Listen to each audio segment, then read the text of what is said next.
పద్మ అవార్డుల్లో గద్దర్ పేరును పరిగణలోకి తీసుకోకుండా కేంద్రం తెలంగాణ ఆత్మగౌరవాన్ని కించపరిచిందని ఆవేదన వ్యక్తం చేశారు డిప్యూటీ సీఎం భట్టి విక్రమార్క.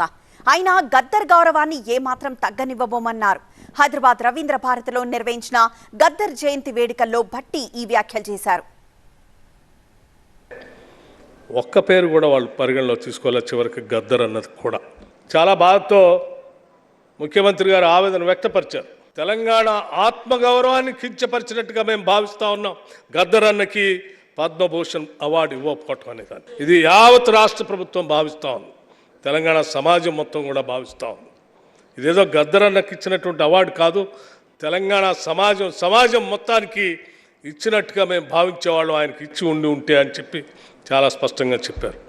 ఇప్పుడు కూడా మేము చెప్తా ఉన్నాం, కేంద్ర ప్రభుత్వం సరే మేము రాసి పంపించినటువంటి దాన్ని గౌరవించకపోయినా, వారికి ఆ గౌరవం దక్కేటట్టుగా అవార్డు ఇవ్వకపోయినా, ఈ రాష్ట్ర ప్రభుత్వం మాత్రం గద్దర్ గారి గౌరవాన్ని ఎక్కడా తగ్గనేమో ఆకాశాన్ని ఉంచేటట్టుగా తగిన నిర్ణయాలను తీసుకొని ముందుకు తీసుకొని పోతా ఉన్నాం.